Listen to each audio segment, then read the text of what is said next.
为化解严盟的生死危局，黑角域各方势力也皆为菩提化体弦而来，各方势力的混战也随之引爆。Lúc này, sau khi lấy mạng 3 gã trưởng lão của Ma Viêm Cốc, Tiêu Viêm cũng liền thu lại công pháp mà bọn họ vừa thi triển ra. Nhìn cuốn Lộng Diệu Quyết trong tay, Tiêu Viêm khẽ cười. Anh ấy hiểu loại diệu hỏa do nó tạo thành tuy còn kém diệu hỏa chân chính, thế nhưng so với ngọn lửa bình thường vẫn mạnh hơn rất nhiều. Hơn nữa, Lộng Diệu Quyết còn giúp người sử dụng điều khiển diệu hỏa thuần thục, bởi vậy thứ này vô cùng có ích. Cuối cùng, giải quyết 3 tinh kia xong, Tiêu Viêm đảo mắt nhìn lên cuộc chiến khác trên bầu trời thì một tiếng nổ trầm thấp đã liền bạo phát, đem tầm mắt anh ấy thu hút lại.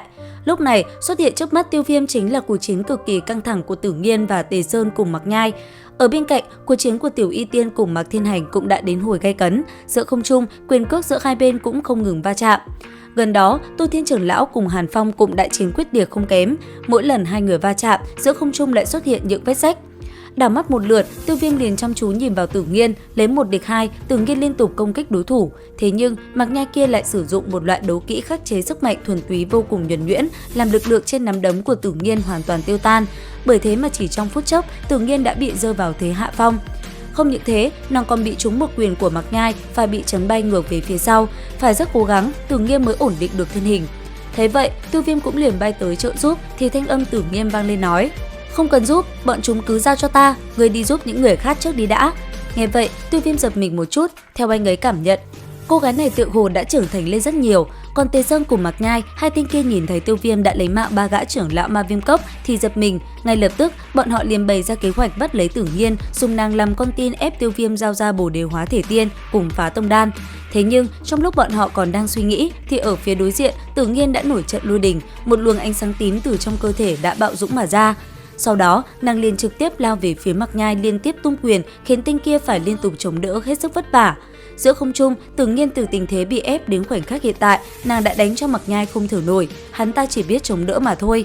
Bên ngoài, Tiêu Viêm nhìn thấy Tử Nghiên một cước đem Mạc Nhai đấm bay thì thở phào nhẹ nhõm, ánh mắt liền đảo qua trận chiến mấu chốt. Giờ khắc này, cuộc chiến giữa Tiểu Y Tiên cùng Mạc Thiên Hành đã càng trở nên gay cấn, mỗi lần hai người va chạm, kình phong lại nổ lên giữa đất trời. Còn Tu Thiên cùng Hàn Phong, hai người đối chiến từ xa, đấu kỹ liên tục phóng về phía đối thủ, làm nơi đây xuất hiện những vết rách.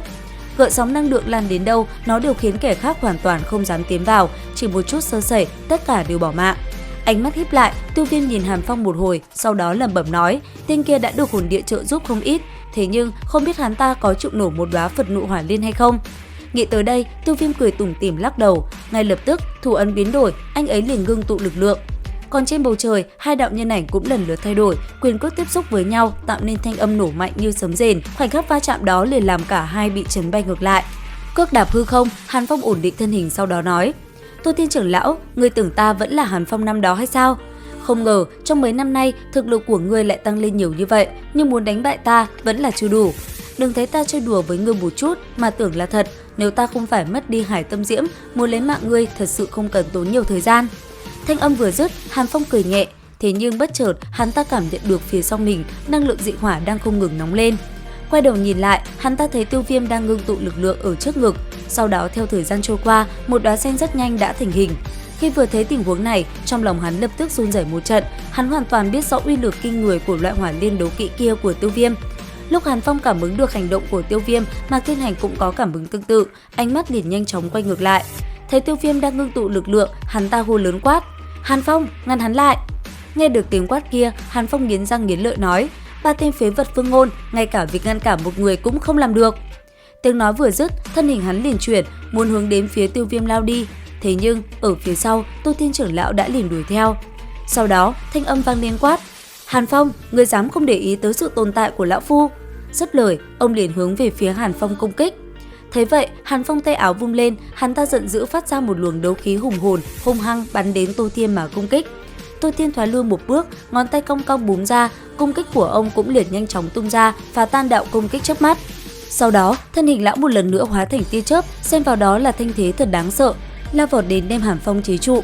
Còn gần đó, Tử Nghiên sau khi đả thương Mạc Nhai, nàng liền hướng về Tề Sơn công kích, nhất thời chỉ một đấm tung ra, nàng đã đánh bay tên kia xuống đất. Lúc này cũng không ai rõ hắn còn sống hay không, chỉ thấy Tử Nghiên sau một đấm đó cười nhẹ, nàng chống nạnh nhìn về phía Tiêu Viêm. Giờ phút này, hỏa diễm trên hai tay hắn đã gần như dung hợp hoàn toàn, hình thành một đóa hỏa liên to bằng một bàn tay hiện ra trước ngực. Nhìn hỏa liên đã thành hình, Tiêu Viêm trong lòng cũng thở ra một hơi nhẹ nhõm, chậm rãi ngẩng đầu mỉm cười với Tử Nghiên, cách đó không xa, ngón tay cong một cái, búng ra một hoàn đan dược, cuối cùng dừng lại trước mặt nàng. Tử Nghiên không cần suy nghĩ, liền nuốt đan dược vào, thân người chợt động đã đến bên cạnh Tiêu Viêm. Còn Tiêu Viêm sau khi hỏa liên thành hình, thanh âm cười cười vang lên nói: "Mạc tông chủ, Hàn Phong, ai trong các ngươi nguyện ý nếm thử hỏa liên của ta?" Ý niệm trong lòng liên tục biến chuyển, một lát sau, Mạc Thiên Hành thoát khỏi công kích của Tiểu Y Tiên, vội vàng hướng về Tiêu Viêm cười nói: "Tiêu môn chủ, không nên vọng động, Mạc tông chủ có muốn đánh tiếp hay không?" Thủ đoạn như thế, thật không hổ là người đứng đầu Tiêu môn, bổn tông hôm nay đã được biết rõ. Đã thế, sự việc hôm nay Hắc Hoàng Tông cũng không nhúng tay vào nữa. Khi lời nói của Mạc Thiên Hành truyền đến tai của Hàn Phong, sắc mặt hắn nhất thời trở nên cực kỳ khó coi. Nhìn thấy Mạc Thiên Hành chậm rãi thoái lui về phía sau, Tiêu Viêm mỉm cười, thế nhưng phần nộ hỏa liên trong tay cũng không có chút dấu hiệu tiêu tán. Thế vậy, Tiểu Y Tiên cũng liệt tiến cùng Tử Nghiên thủ hộ phía sau Tiêu Viêm, còn Mạc Thiên Hành, hắn ta nhanh chóng lùi ra xa. Đảo mắt một chút, hắn ta liền phóng về phía thân hình con trai mình. Nhìn hắn nằm dưới đất, Mạc Thiên Hành thở dài nói: "Cô gái nhỏ này xuống tay không nhẹ, bất quá tiểu tử này ta sớm đã có ý tứ giáo huấn một chút, hôm nay xem như bài học đầu tiên của hắn." Còn phía xa kia, thoát khỏi cuộc chiến với đám người Hắc Hoàng Tông, Tiêu Lệ cũng nhanh chóng tới gần Tiêu Viêm, thanh âm vang lên nói: "Không có việc gì chứ?" "Không sao, Hắc Hoàng Tông đã không nhúng tay vào nữa, bằng Hàn Phong cùng với đám cường giả Ma Viêm Cốc ở đây đã không đủ gây nên sóng gió gì rồi." "Tiểu tử ngươi thật khôn ngoan, không cần ra tay đã dọa Mạc Thiên Hành sợ hãi. Lão gia hỏa kia sợ ta sử dụng Phật nộ hỏa liên quấy nhiễu hắn mà thôi, lấy được đồ rồi chứ?" Nghe vậy, Tiêu Viêm gật đầu nhẹ, còn Hàng Phong, hắn ta sắc mặt ngày càng khó coi, thanh âm lạnh lẽo nói: "Mạc tông chủ, ngươi không nên bị tiểu tử này bày cho lừa bịp. Ngươi hôm nay đã đắc tội hắn, sau này hắn ta nhất định sẽ tìm đến, một mình ngươi làm sao đối phó với bọn họ. Đây là chuyện của bản tông, không cần ngươi lo lắng, ngươi lo cho cái mạng của mình đi." Lời này của Mạc Thiên Hành trực tiếp khiến cho Hàn Phong khuôn mặt run rẩy, hắn ta cũng nhanh chóng thoát ra khỏi Tu Thiên trưởng lão. Sau đó, thân hình lùi lại cùng đám người Tiêu Viêm tách ra một khoảng cách an toàn, ánh mắt ở chung quanh quét một vòng, thanh âm Hàn Phong vang lên nói: "Tiêu Viêm, đừng nghĩ chỉ cần đem bổ đế hóa thể tiên nắm trong tay thì có thể an toàn rồi đi, ta sẽ không bỏ qua.